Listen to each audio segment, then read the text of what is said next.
You said the Sony Bravia, yeah? Sony Bravia. We'll put the actual model number in the description. It's a KD-70 RXE. Boom. Already. We had to replace these bad boys. These are the backlights. These are what control the brightness and also the color of the TV. So if you got blue lights or no lights at all, change the backlights. Boom. So we just did that. We got to put these headaches back in there to hold down this. I guess you can say this is like a filament. Yeah. A reflector, a light reflector, because without this, you'll see metal and you'll see the backlights. With this, you don't see any backlights, and it makes the lights look as one big light.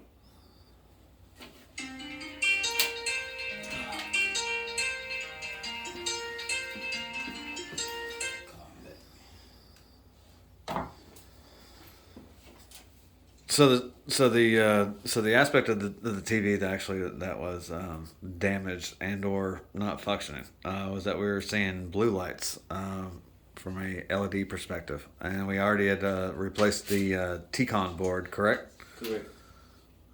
And it was not successful in the T-Con board necessarily, but when you have any experience of LED blue lights on a Sony Bravia TV, then 9 times out of 10, it is the actual backlights.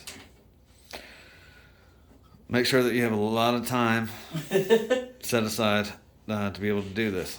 It is not a short job. Definitely. So, how much time would you say that you spend on it? I would say if we would do non-stop, this is about a 3-hour job. It's gonna take you 1 hour and 30 minutes taking it apart.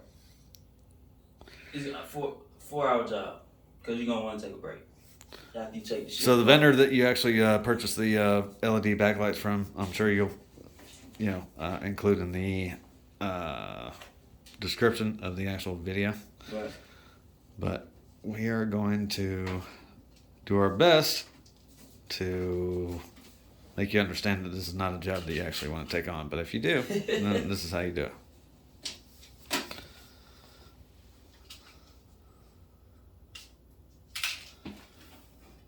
So Wesley, your YouTube channel is what?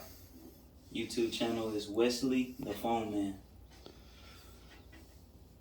So Wesley, how did you get started in the electronics repair business?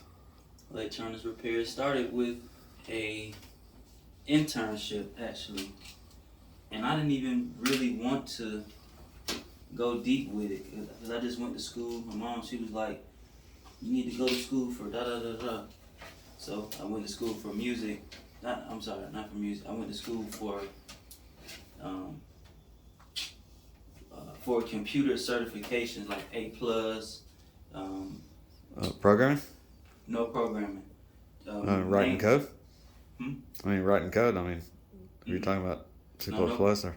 No code. Okay. Just mainly hardware replacements and things of that nature, and also hold on, not the best multitasker in the world, but yeah. So I went to school to understand how computers work, how they break down, how to fix them, and I also understood how they connect to the internet. Then I learned how the internet works. Then I learned how to secure the internet and the technology needed to secure. Like if you want to set up a security system, like as far as internet goes,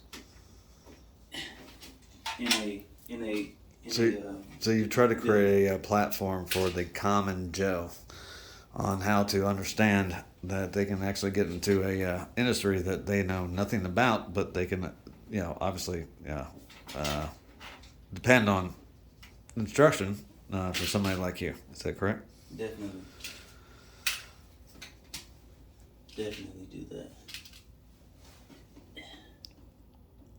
There's a lot of Sony Bravia TVs out there, 70 or 75 inch, that are going to complete salvage yards, basically, because people are scared of them. And I don't blame them.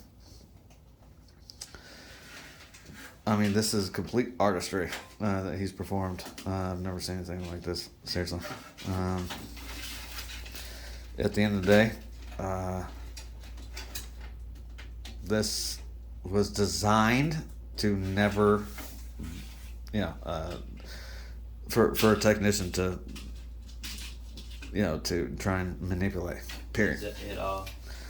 Sony has a tendency, obviously, to create kind of a conglomerate around their service department, and if you want to venture outside, the what I would call the copacetic norm, then you can do what Wesley's doing, but it's not easy. But if you want to take it on, then I'll make sure that all of his contact information is actually in the description, and he doesn't work for free, by the way. So you're going to have to consult with him. Definitely. And I would say don't start it how I started it, just trying to look for money, because as you can see, this can be a headache, and most times, I wouldn't say most times, a lot of times, yeah, you're gonna enjoy the quick money, quick easy money, because you know how to fix things and things of that nature, but sometimes it can get out of hand like this, and you would charge your usual. I mean, what would you consider out of hand? Out of hand would be over 2 hours. If you spend over 2 hours on the job, then you cutting into your value per hour.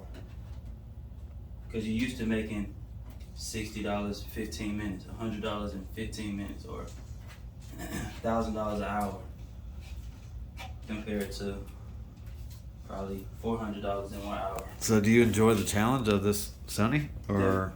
Definitely. I definitely enjoy it. I definitely enjoy the challenge. Does that refine your technique as it relates to repairing TVs? Definitely. Definitely refine my technique. I would